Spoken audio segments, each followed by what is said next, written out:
Hein? Então nós vamos abordar aí os protozoários e as protozooses, né? Já que os protozoários estão relacionados com importantes doenças, né? Que ocorrem no homem. E as doenças que são causadas aí por protozoários, elas são chamadas de protozooses.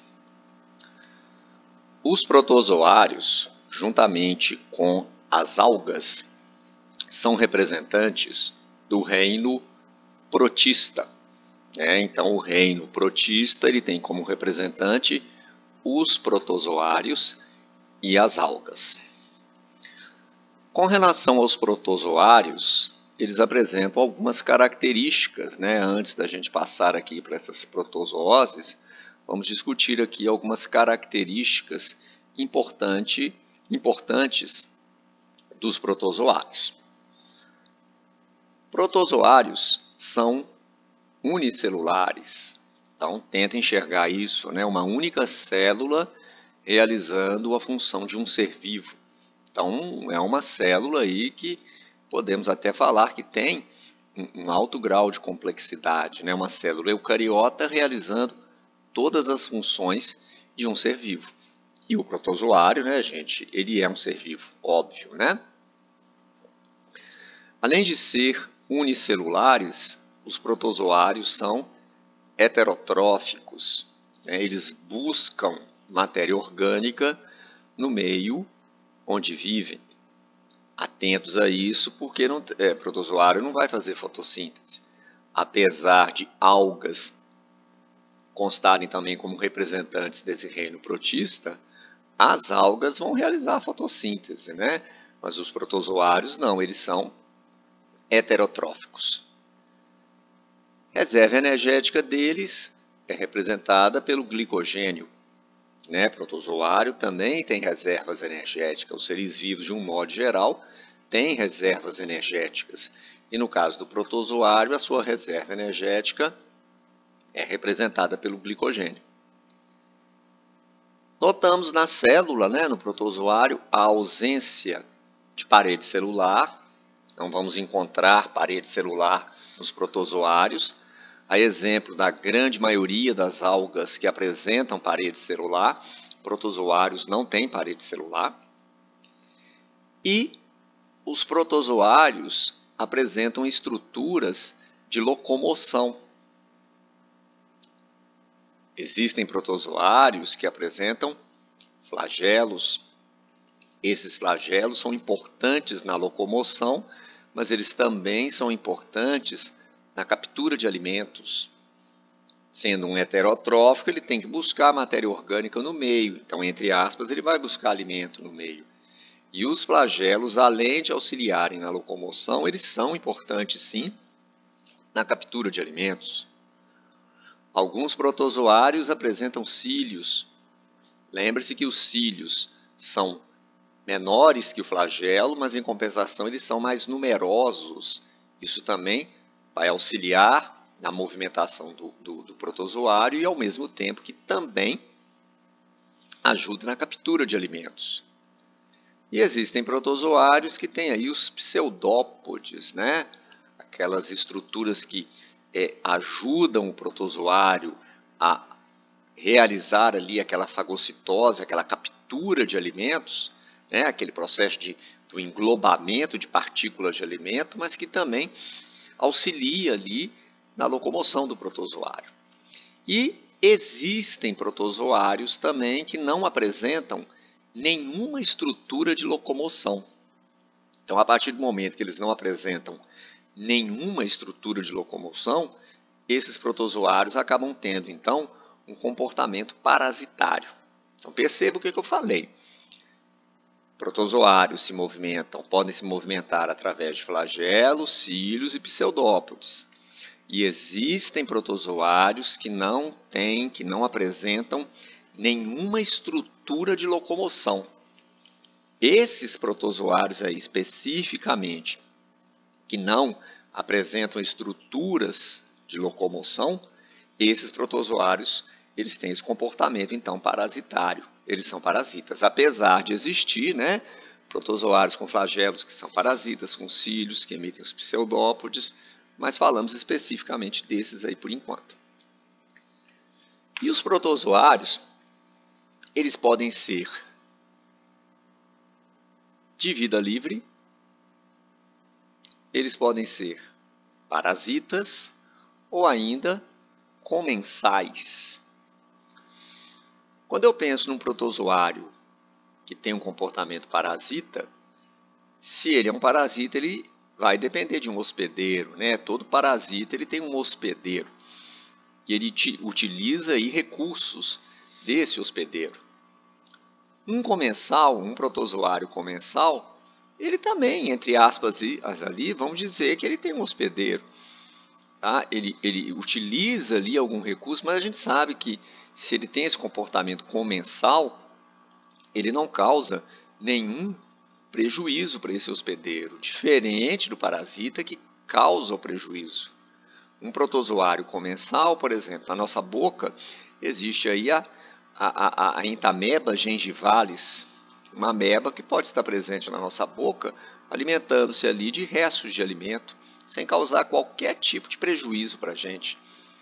Nós podemos ter amebas no intestino, né, que inclusive recebe o nome de Entamoeba comensal, uma ameba que está ali no nosso intestino com um comportamento puramente comensal, sem qualquer relação de parasitismo com a gente, usando restos de alimentos que estão ali. Agora, o comportamento parasitário é diferente, né? E um protozoário de vida livre, ele não vai depender de nenhum hospedeiro, né? Ele sobrevive por si só. Estão presentes no ambiente, estão presentes em ambientes aquáticos, protozoários estão presentes em ambientes terrestres úmidos, aí considerando aí esses protozoários de vida livre que não vão depender de nenhum hospedeiro, tá? Então fique atento a essa característica que eles estão presentes no ambiente aquático e estão presentes em ambientes terrestres também. E esses de vida livre aqui, tanto no ambiente aquático quanto no ambiente terrestre, não dependem de nenhum hospedeiro.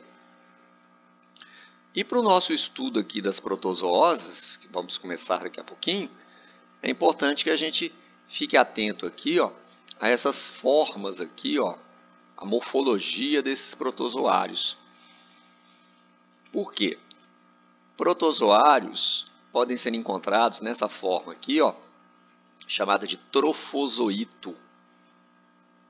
Esse trofozoito é a forma ativa do protozoário. É nessa forma de trofozoito que ele se alimenta, é nessa forma de trofozoito que ele se reproduz. E ele pode ser encontrado ainda na forma de cisto. O cisto é considerado uma forma inativa do protozoário. É considerado uma forma de resistência do protozoário. Nós vamos começar aqui as protozooses, né? Aí vocês vão entender melhor, principalmente quando o protozoário aqui, ó, passa para essa forma aqui de cisto, uma forma de resistência. Um protozoário, quando ele é parasita, né, vamos pensar que, vamos até falar da giardia, que é um parasita intestinal, quando o parasita é eliminado junto com as fezes, quando ele está presente no ambiente, ele se encontra nessa forma de cisto aqui, nessa forma inativa, que vocês vão entender melhor, que é uma forma de resistência.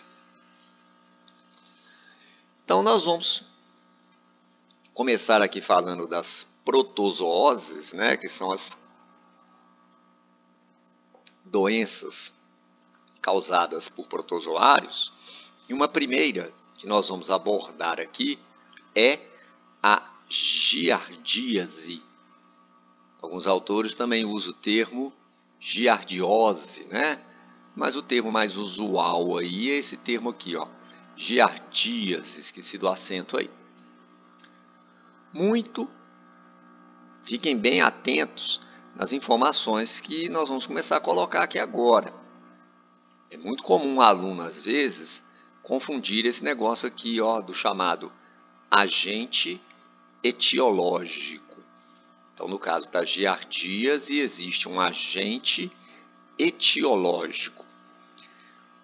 Agente etiológico, gente, é o agente causador da doença, é aquele que causa a doença.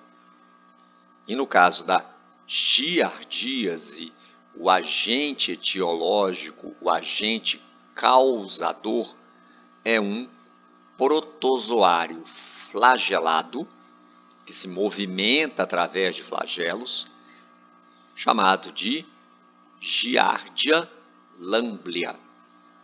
Inclusive, a giardia ela até tem mais de um flagelo, tá? Então, não confundir isso daqui, porque muitas vezes o aluno confunde agente etiológico, que é agente causador, com agente transmissor da doença. Vamos dar só um exemplo aqui para ilustrar isso aqui. E é um erro comum entre os alunos. Você chega às vezes e pergunta: qual é o agente etiológico da dengue? Ele vai lá e responde: o mosquito Aedes aegypti. Não. O mosquito Aedes aegypti é o agente o quê? Transmissor. Ele transmite a doença. Agente etiológico é aquele que causa. O agente etiológico da dengue é um vírus transmitido por esse mosquito. Então, é só para fazer um paralelo aí para que não haja uma confusão entre o agente etiológico e entre o agente transmissor. E é muito frequente esse tipo de confusão por parte de alguns alunos. A Giardia lamblia é um parasita intestinal. Ela é encontrada principalmente ali no intestino do hospedeiro. E a giardia, ela vai apresentar essas duas formas. Então eu coloco aqui, a morfologia dela. Morfologia é forma.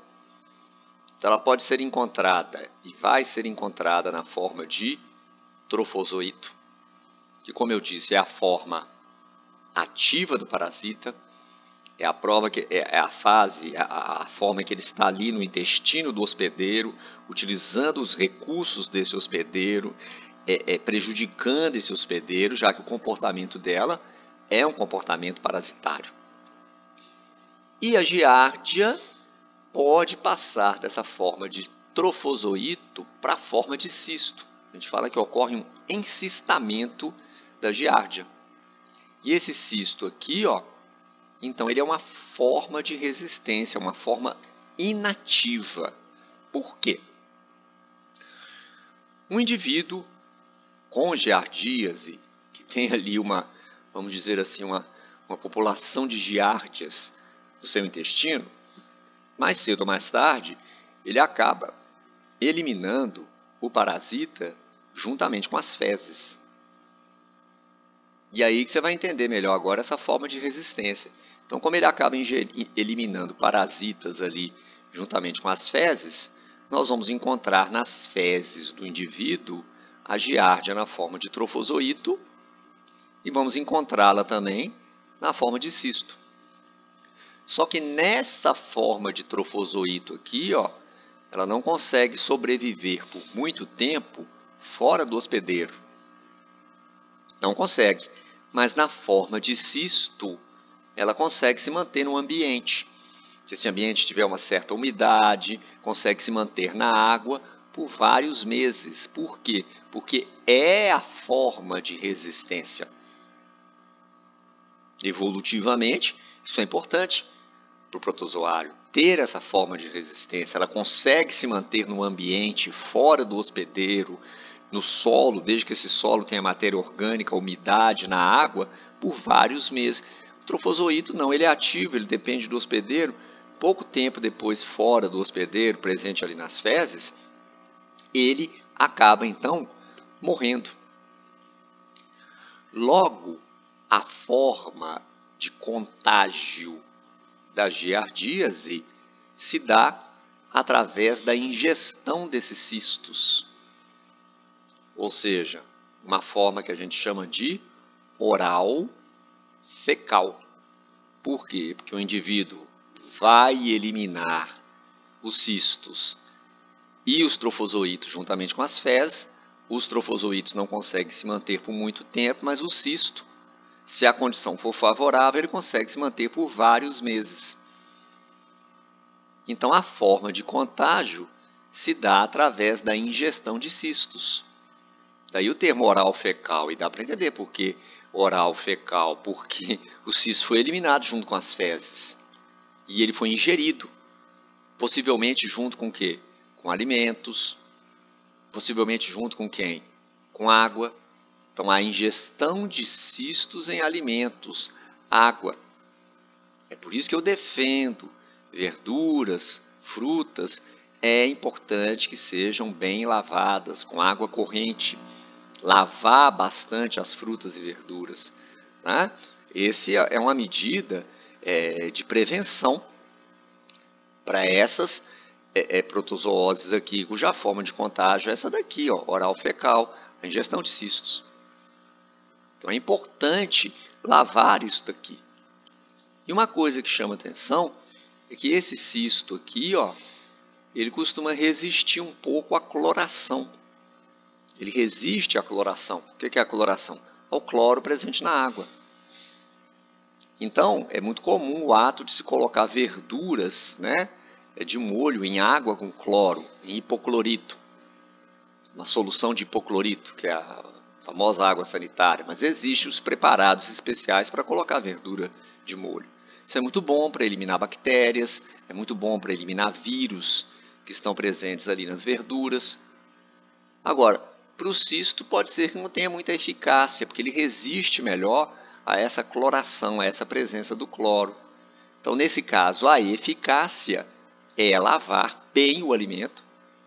Vai comer uma alface, lava bastante, lava bem com a água corrente, que boa parte desses cistos são eliminados. E ali, aquela água com hipoclorito, aquela água com cloro, é para vírus, bactérias que também podem estar presentes ali e podem trazer também consequências para a gente. Tá? Então, a profilaxia. Profilaxia é a prevenção da giardíase. Nós vamos pensar em o quê? Saneamento básico. Nosso país ainda tem sérios problemas com saneamento. Nós vamos pensar, né, em lavar bem frutas, verduras e legumes que são consumidos in natura. Muitas verduras a gente consome in natura, muitas frutas. Agora, colocou no fogo, tranquilo. O ato de comer alimentos cozidos é mais tranquilo.